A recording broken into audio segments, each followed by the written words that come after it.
has not melted yet, which is good. You don't want it to melt too fast. And we're kind of looking at the headwaters of the Colorado River over here. Yeah, so a lot of this up here is still yet to reach its maximum on the year. And it's all pretty much doing what you would hope in terms of an average year. Steamboat. Yep, they had a great year up at Steamboat.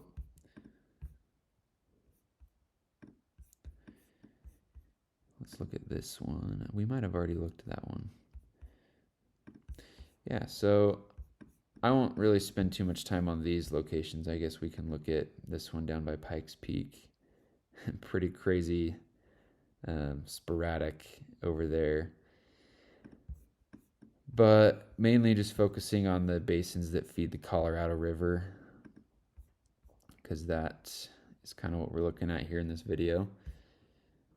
So yeah, Colorado, average to above average year. Awesome, we'll take it. A lot of it down here is melting maybe a little bit quicker than we would like, but what can you do? We'll take an average year, you know. Let's look at the Wind Rivers real quick, because this also goes into the Green River that feeds the Colorado. Yeah, they didn't have as good of a year in some of these areas up here in Wyoming, but almost average, which is not, oh, they didn't even have an observation there. Little bit above average there. Larson Creek, almost average. And they might end up peaking higher than that with this coming storm. So that's good news.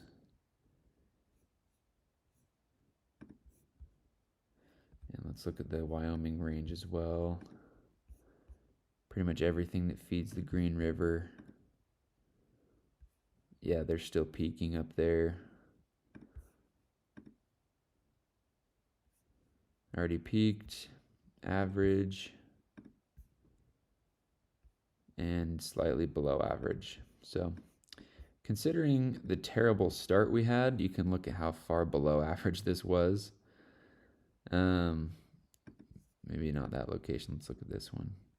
Yeah, like early January, it was not looking good.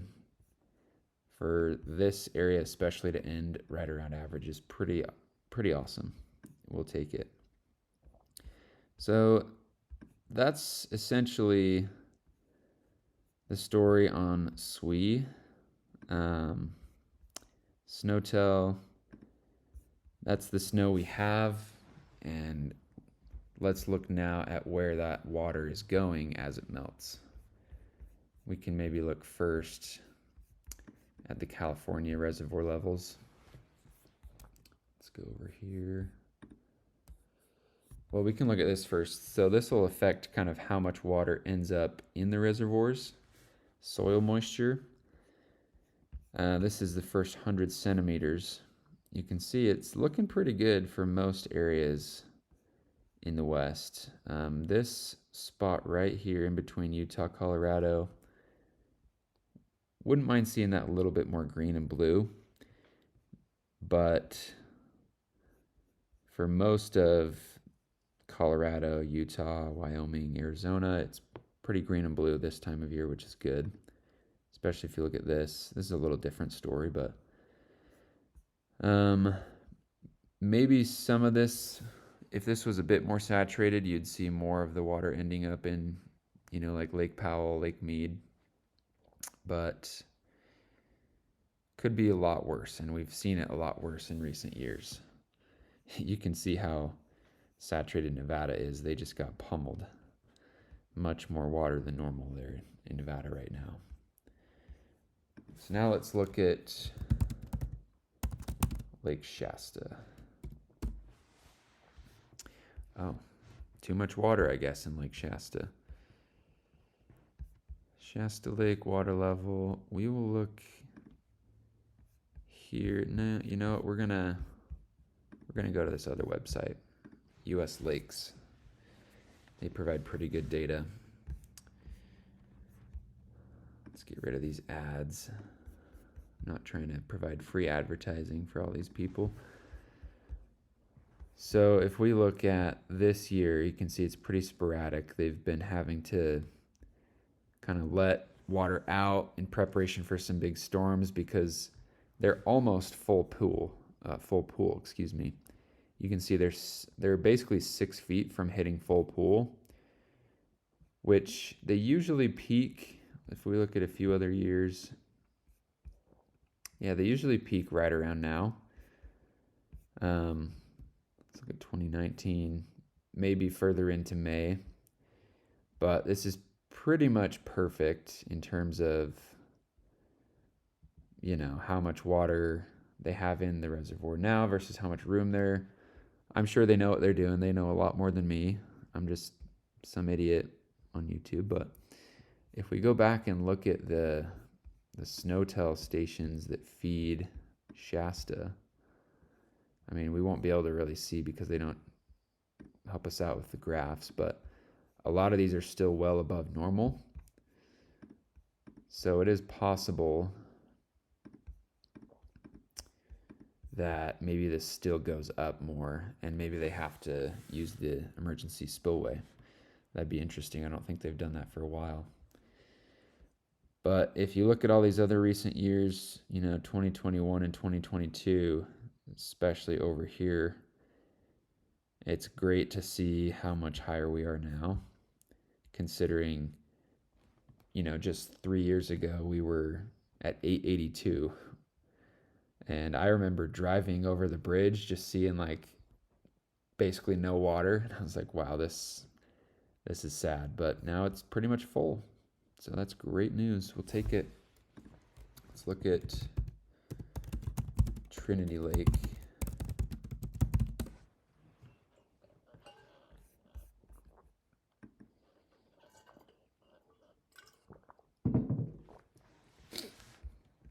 Wow, lots of ads. Let's get rid of those. So Trinity Lake, last year with the record-setting year, for whatever reason, they didn't do as well with their reservoir filling up. I mean, they still did great, but not compared to some of the other reservoirs that filled up even more. You can see their full pool. Let's see, level is, I think they might be full. More ads. Let's get rid of those.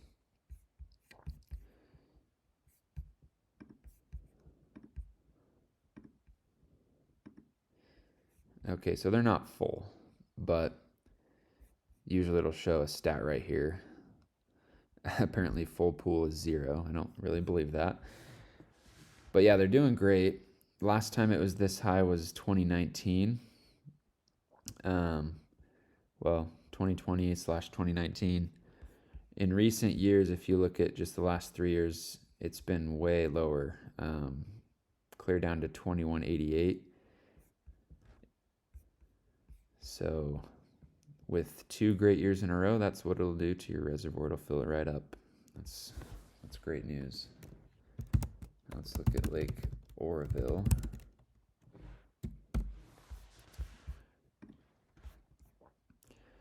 Probably going to see a similar story. And again with the ads.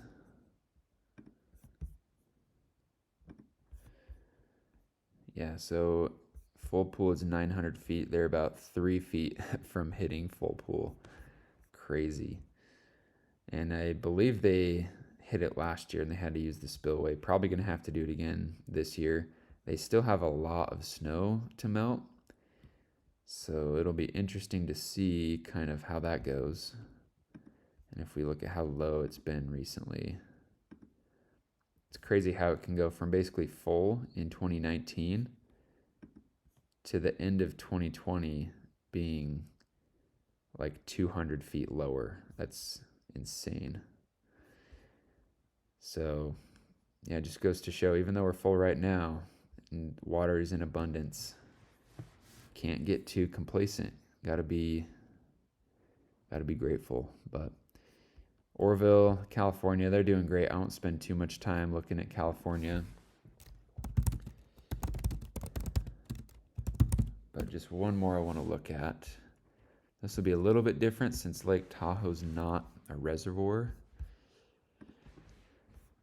But I did see, if we go back, so May 2nd of last year, clearest level in 40 years. I wonder if we can top that this year with another great snow year. So Tahoe is sitting 3 feet above full pool. So they're overflowing basically. They didn't get quite this high last year. And still a lot more snow to melt. If we look at recent years, and the scale is much smaller here, we're talking about 7 feet total here, but it looks like back in 2019 they hit 29.29. So let's see if we can beat that this year. I wonder if it's even possible since we're already above full pool. But it's great to see. We love the reservoirs and the natural lakes filling up, especially Tahoe. Yeah, it's about 6.5 feet higher than it was 2 years ago. So that's awesome. Now let's look at Utah. Well, actually, first let's look at Lake Mead. Got it somewhere on here. Where are you, Lake Mead? There it is. Okay, let's refresh this. So Lake Mead has been rising pretty steadily. And you know what? Let's even go to a different website. Let's go. Let's see. Yeah, let's go to US Lakes.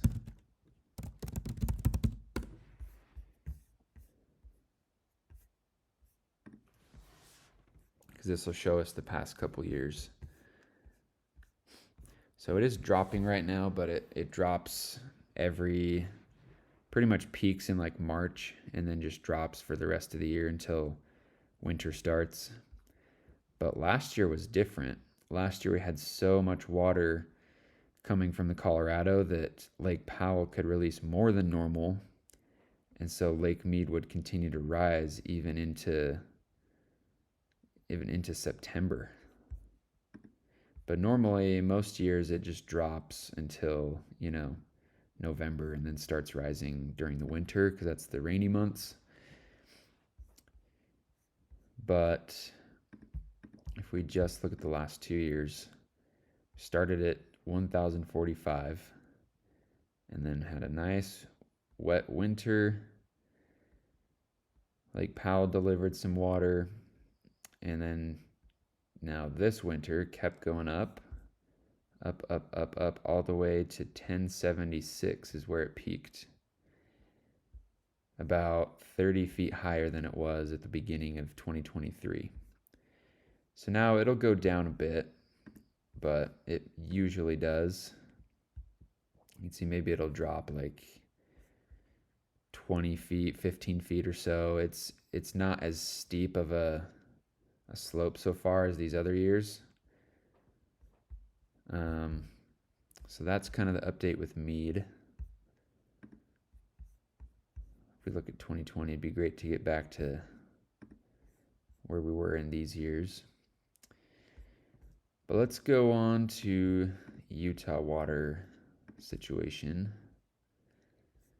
Oh, here's the SWE in Utah in general. So this just combines all of the SNOTEL stations, and you can see it peaked quite above normal and then melted. April was a bit warmer. There was like a storm or two, but pretty warm for most of the month. And then it's been a little colder lately, so you can see it's not melting quite as fast. And there's a big storm coming, so it'll probably go back up to here, and so we'll be quite a bit above average. But right now we're at 104%.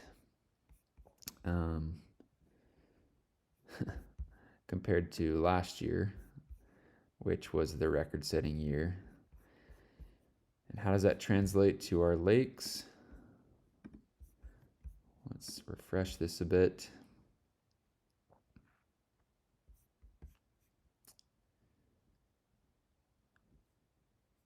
So you can see pretty much all of them except for Powell and Yuba are in the light blue or dark blue, which means, yeah, light blue, I believe, is, I wonder if there's a key here that we can look at. Oh, right here. 60 to 80% full. Dark blue is 80 to 100% full. And a lot of these are still probably freeing up space for additional snowmelt to come in. If we go back here, let's look at all of our reservoir, all of our water storage. Currently is at 47% of capacity. Normally it's at 58%, but probably most of that is just because of Lake Powell, because that makes up so much of our storage capacity, and it's sitting at 32% full right now. But if we go to all excluding Lake Powell and Flaming Gorge, we are sitting at 88% of capacity, which is awesome. Usually we're at 67 this time of year. Last year at this time we were at 56%, and then it shot clear up to 85%. We're sitting at 88 right now. So you love to see that. Let's look at some of the bigger, more important reservoirs. Let's look at Bear Lake. Yeah, Bear Lake is 77% full right now. And to be honest, I thought it would be a bit more full. Bear Lake, you can see last year it shot from, in May it was at 34%, and then in June it was at 54%, and then July 64%. So it basically shot up 20% just in the month of May, and then another 10% in June. So I'd be surprised if we didn't get to near full this year. We'll see what happens. Let's look at Deer Creek. They're basically full. They got full last year, and they've pretty much been full ever since. Flaming Gorge, 84% full right now. You can see last year shot up about, let's see, yeah, about 10% last year.